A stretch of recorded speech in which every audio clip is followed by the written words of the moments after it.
boys and girls. It's good to be here with you today. I get to do a read aloud with you about a new president. Earlier this week, Miss Ernestine introduced you to Theodore Roosevelt.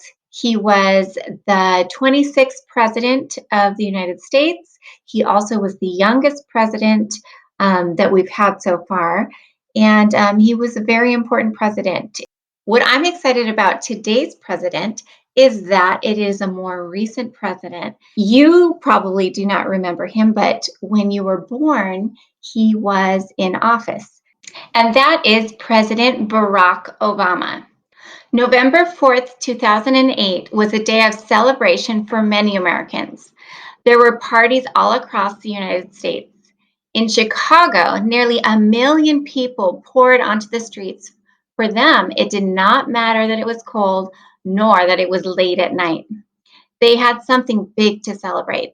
Some of them waved flags, some blew party horns and just danced in the streets, some cried for joy, and many chanted 3 words, "Yes, we can." This was indeed an unforgettable day because these people were celebrating the election of Barack Obama as the 44th President of the United States. Of course, there are always parties on election night, but the celebrations in honor of Barack Obama were different. People were not just celebrating his election, they were also celebrating the fact that the United States had just elected an African American man as the next president, which had never been done before. This was an incredible achievement for a young man from a humble background, and he had worked very hard to get there. Barack Obama was born on August 4th, 1961, in Honolulu, Hawaii.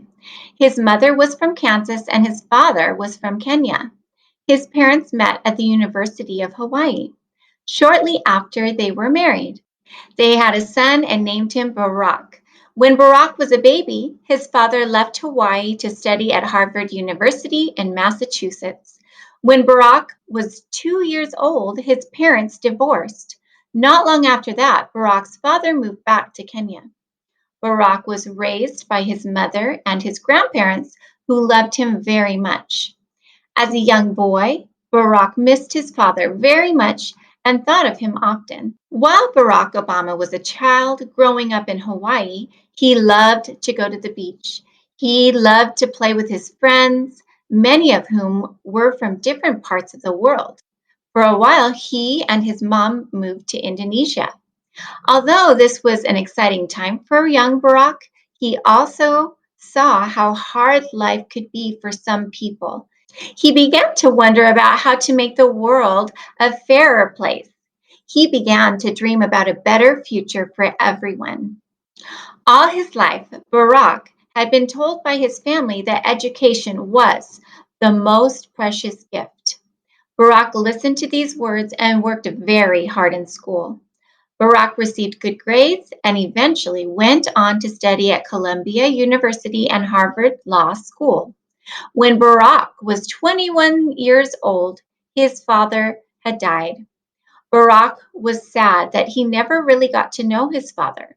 He went on a trip to Africa to meet some of his family members and learned about the land his ancestors called home. Do you know what ancestors means? It means your family that was back in history. So like your grandparents' parents and their parents. So it's really learning about the people in your family in the past. It was during this visit that he dreamed about a better future for all Americans. He would work very hard to make this dream a reality. While Barack was attending Harvard Law School, he met Michelle Robinson. Barack and Michelle were married in 1992 and later had 2 daughters, Malia and Sasha. Barack Obama became a lawyer and eventually went on to teach in Chicago, Illinois. During that time in America, it was sometimes difficult for African Americans to go to college or to get jobs. Barack became a community leader in Chicago. He helped many people who were poor or who needed help. He encouraged young people to stay in school. He became interested in politics, which means the study of government, and he began to work very hard to get more people to vote in elections because we know how important that is for our voices and our opinions to be heard. Barack Obama believed that if enough people voted for change, then change would happen. He became a U.S. Senator representing the state of Illinois in Washington, D.C. Now his voice was being heard. In 2007, Barack Obama decided to run for president. He worked very hard to win the election, and he won. It was a great accomplishment for President Obama, but it was also a great accomplishment for the United States. Barack Obama became the first African American president of the United States. President Obama wanted to make sure everyone had the chance to get the type of good education that he had been able to receive. He once said, "Nothing is more important than giving everyone the best education possible, from the day they start preschool to the day they start their career." Being the President of the United States is a very important job. President Obama worked very hard. He traveled to many different countries and was always very busy helping to run the government of the United States. Nevertheless, he tried to spend as much time as he could with his wife and daughters, and still does. Whenever possible, they eat dinner together, watch movies and sports, and play with their family dog, Bo. On November 7th, 2012, Barack Obama was re-elected president. Once again, many people celebrated long into the night, and once again, they chanted the words, "Yes, we can."